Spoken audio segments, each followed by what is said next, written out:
I kind of hate UV unwrapping stuff. You know, it's very tedious. It sort of feels like you're trying to unravel a pair of earbuds that you threw in your backpack a month ago. Now, I know there's a place and a time for it, and of course, this isn't too bad.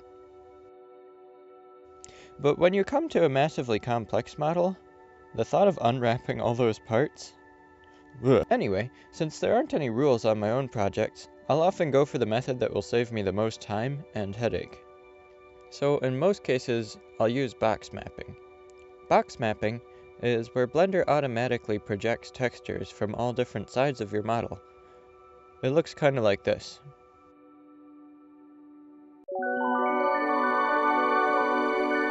So to enable box mapping, you add your texture in. Image texture. Hello. There we go. I've got some bricks, and as you can see, there isn't anything yet because it doesn't have any UVs on the cube right now. But we're not going to use UVs because we're using box mapping. So if you go to Input, Texture Coordinate, that's going to be the start. Then we also need a vector mapping node. And you plug generated into vector here, and vector goes into the vector of the image texture. As you can see, we've got something, but it's not that amazing yet. So I'm just going to switch this out to box, and that's where the box mapping comes in. And we have this nice render. Nice texture, that is.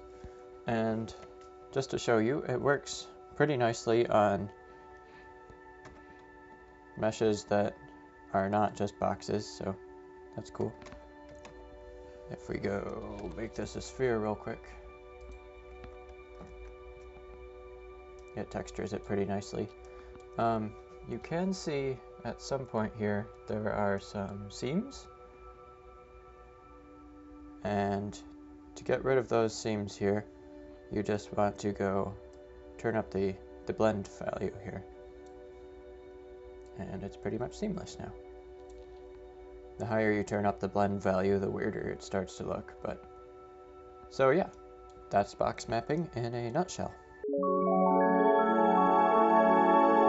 So there are a few limitations to box mapping, and there are also some workarounds that I'm going to show you here.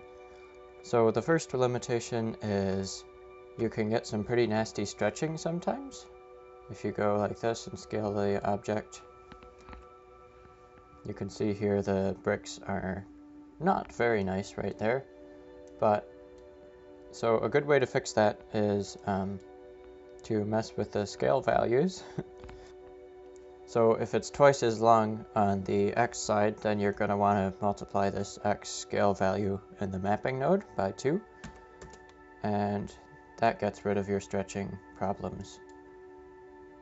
And you have a nice evenly placed texture again. So another limitation to using box mapping is that you have to use seamless textures. If you don't use seamless, there's going to be seams everywhere, and it's just not going to look that great. Seamless textures have actually become pretty commonplace. There's a lot of really nice websites where you can get them for free. One that I just recently found out about is CC0 Textures.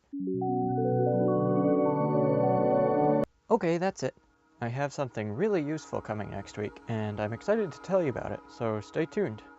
Cheers!